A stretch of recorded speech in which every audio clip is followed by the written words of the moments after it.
एक flight attendant, एक air host, एक एयर होस्टेस अगर चाहें तो 3 सेकंड में भाप लेते हैं कि कस्टमर उनसे क्या चाहते हैं। फ्लाइट अटेंडेंट एक ऐसा जॉब है जो लोगों को बहुत ही रोमांचकारी जॉब लगता है। लोग सोचते हैं कि फ्लाइट अटेंडेंट की नौकरी बहुत ही मजेदार नौकरी होती है, जिसमें फ्लाइट अटेंडेंट को दुनिया भर में घूमने का अवसर मिलता है। लेकिन आपको ये नहीं पता होगा कि एक फ्लाइट अटेंडेंट की नौकरी पाने के लिए उन्हें बहुत ही सख्त ट्रेनिंग प्रोग्राम से गुजरना पड़ता है, जिसके चलते उन्हें एक एक बॉडी लैंग्वेज सिखाई जाती है। वो समझ जाते हैं, भांप जाते हैं कि कस्टमर क्या चाहता है, उसके दिमाग में क्या चल रहा होता है।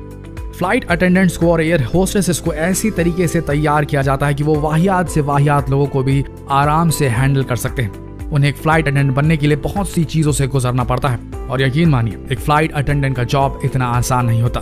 तो आइए जानते हैं दोस्तों, फ्लाइट अटेंडेंट्स और एयर होस्टेसेस की कुछ बेहद रोचक और सीक्रेट बातें जो शायद आप नहीं जानते होंगे।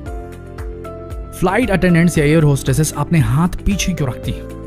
आपने एक बात नोटिस की होगी कि जब भी आप प्लेन पर बोर्ड करते हैं तब एक फ्लाइट अटेंडेंट अपने हाथों को पीछे रखकर आपका अभिवादन करती है।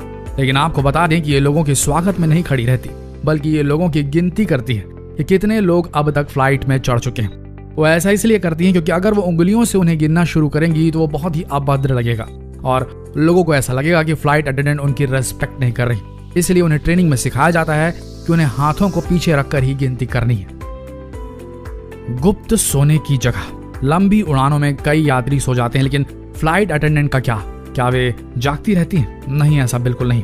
आपने कई बार देखा होगा कि लंबी उड़ानों में आपको कोई ना कोई फ्लाइट अटेंडेंट लंबे समय के लिए नहीं दिखती है। असल में वे कई बार सोने चली जाती है, लेकिन वे सोती कहाँ हैं ये भी एक सवाल है। तो आपको बता दें कि बोइंग 777 और 787 जैसे बड़े प्लेन्स में फ्लाइट अटेंडेंट के सोने की व्यवस्था रहती है, और उन्हें सोने की जगह ज्यादातर प्लेन के गैलरी के ऊपर या नीचे की तरफ मिलती है। The mile high club. आपने कई बार इस शब्द को सुना होगा। आखिर ये द माइल हाई क्लब है क्या? तो दोस्तों आपको बता दें कि ये शब्द उन लोगों के लिए इस्तेमाल किए जाते हैं जो प्लेन के बाथरूम में घुसकर उत्तेजना भरे कार्य करते हैं। जाहिर है आप समझ गए होंगे हम किन कार्यों की बात कर रहे हैं, लेकिन इसमें एक फ्लाइट अटेंडेंट की क्या भूमिका है? असल में एक फ्लाइट अटेंडेंट को ये ट्रेनिंग दी जाती है कि वो हर समय बाथरूम पे नजर रखे कि कहीं 2 लोग एक साथ फ्लाइट के बाथरूम में न घुस जाएं, और अगर गलती से वे पकड़ जाते हैं तो उन्हें अरेस्ट किया जाता है और हमेशा के लिए उन्हें हवाई यात्रा के लिए बैन कर दिया जाता है, और उन्हें दिया जाता है membership the mile high club का। जूते पहनना। प्लेन में कई बार लोग अपने जूते उतार कर बैठ जाते हैं, लेकिन आपको बता दें कि एक प्लेन की फ्लोर बहुत ही गंदी होती है और फ्लाइट बोर्ड करने से कुछ समय पहले ही उसे साफ किया जाता है। लेकिन कई लोग जूते उतार कर प्लेन में बैठ जाते हैं, और फ्लाइट अटेंडेंट का यह काम होता है कि ऐसे यात्रियों को फोर्स करें कि वे जूते वापस से पहन लें। डेटिंग। एक फ्लाइट अटेंडेंट अपना ज्यादातर वक्त प्लेन में ही बिताती है, और होता यह है कि इसमें ज्यादातर जोड़ियां प्लेन में ही बन जाती हैं। आपने कई किस्से सुने होंगे कि एक फ्लाइट अटेंडेंट ने एक पायलट से शादी कर ली, क्योंकि एक फ्लाइट अटेंडेंट के लिए बहुत ही नॉर्मल बात है, लेकिन इस रिश्ते से उनके कामों पर कोई असर नहीं पड़ता। Flight attendants, air hostesses phone का इस्तेमाल करती हैं। जब भी आप प्लेन में सफर करते हैं तब एक फ्लाइट अटेंडेंट आपसे ये जरूर कहती है कि आप अपना फोन इस्तेमाल ना करें, लेकिन आपको शायद ये पता नहीं होगा कि फ्लाइट अटेंडेंट बेधड़क फोन का इस्तेमाल करती हैं। ये प्लेन के फ्री वाईफाई का इस्तेमाल करके काफी देर तक अपना समय फोन पर बिताती हैं। जाहिर है कईयों को यह बात मालूम नहीं होगी। अड़ियल वाहियात यात्रियों पर काबू कर सकती हैं एयर होस्टेसेस।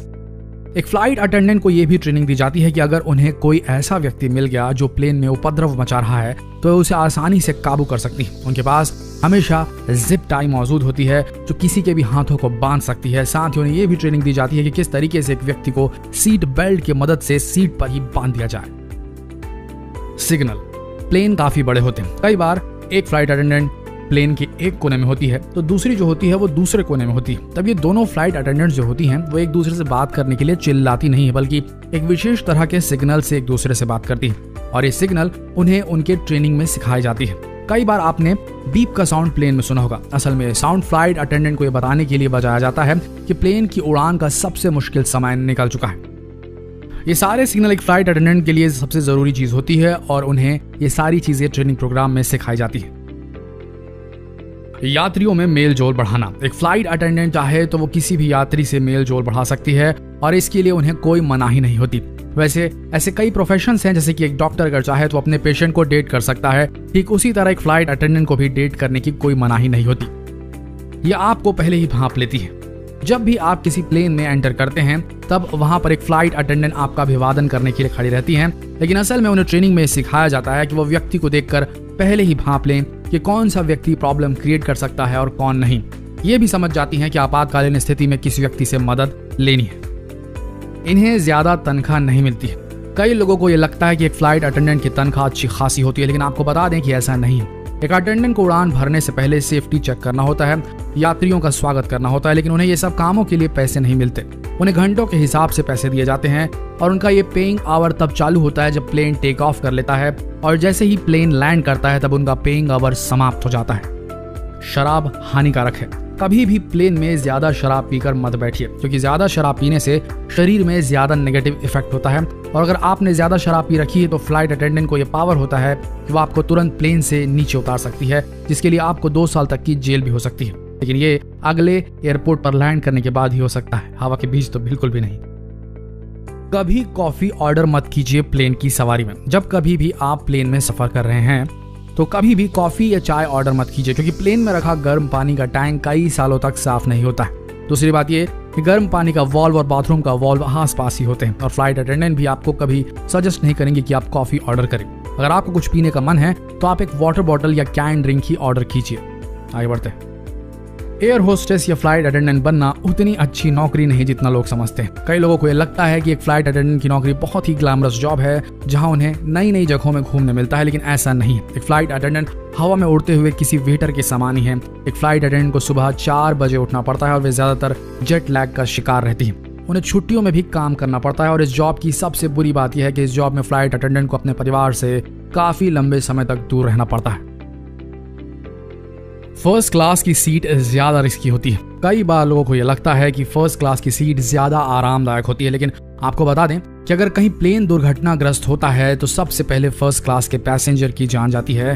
प्लेन में सबसे सेफ सीट होती है इमरजेंसी एग्जिट वाली सीट और बीच की सीट। Oxygen mask. जब भी कैबिन में ऑक्सीजन प्रेशर कम हो जाता है तब लोगों को सांस लेने में तकलीफ होने लगती है, और तब ऑक्सीजन मास्क नीचे की तरफ आ जाते हैं और यात्री उन मास्क में से ऑक्सीजन ले सकते हैं। लेकिन आपको शायद ये पता नहीं होगा कि इन मास्क में ऑक्सीजन लिमिटेड ही होता है। ये सिर्फ 10 से 15 मिनट तक ही ऑक्सीजन दे पाते हैं। अगर आप भी कभी ऐसी स्थिति में फंस जाएं तो आप धीरे धीरे सांस लीजिए ताकि ऑक्सीजन लंबे समय तक चल सके। Physical standards. एक फ्लाइट अटेंडेंट बनने के लिए कई फिजिकल स्टैंडर्ड में उन्हें खरा उतरना पड़ता है, जैसे कि उनके बालों का कलर नेचुरल होना चाहिए, उनके बाल हमेशा बंधे रहने चाहिए। एयर होस्टेसेस उतनी भी लंबी नहीं होनी चाहिए कि उनका सर प्लेन की छत से टकराए, और इतनी भी छोटी नहीं होनी चाहिए कि वो अपना काम ठीक से ना कर पाए। इन सभी फिजिकल स्टैंडर्ड में खरा उतरने के बाद ही उन्हें नौकरी में रखा जाता है। फ्लाइट अटेंडेंट बनना इतना आसान नहीं। आपको बता दें, इस जॉब को पाना इतना आसान नहीं। इस फील्ड में बहुत ज्यादा कंपटीशन है। 2010 में डेल्टा एयरलाइन ने 1000 फ्लाइट अटेंडेंट्स की वैकेंसी निकाली थी, और आप यकीन नहीं करेंगे इस जॉब को पाने के लिए 1 लाख लोगों ने एप्लीकेशन फॉर्म भरा था, लेकिन इनमें से सिर्फ 4% लोग ही इंटरव्यू तक पहुंच पाए थे। एक बहुत ही सीक्रेट बात है, अगर प्लेन में बम हो तो आपको ये कभी नहीं पता चलेगा। अगर आप प्लेन में सफर कर रहे हैं और अगर प्लेन के पायलट को ये रिपोर्ट मिलती है कि प्लेन में बम है, तो इस बात का पता आपको कभी नहीं चलेगा, क्योंकि फ्लाइट अटेंडेंट नहीं चाहते कि यात्रियों को इस बारे में पता चले, नहीं तो यात्री पैनिक हो जाएंगे, घबरा जाएंगे। इसलिए इन सब बातों को गुप्त रखा जाता है। तो ये थी फ्लाइट अटेंडेंट की वो रहस्यमय बातें जो शायद आप नहीं जानते होंगे। आशा करते हैं वीडियो आप सबको एंटरटेनिंग और रोमांचक लगी होगी। ऐसी वीडियोस के लिए बने रहिए हमारे चैनल के साथ, और इस वीडियो को शेयर करना आप बिल्कुल ना भूलें। मिलते हैं अगले वीडियो में, तब तक के लिए आप सबका धन्यवाद।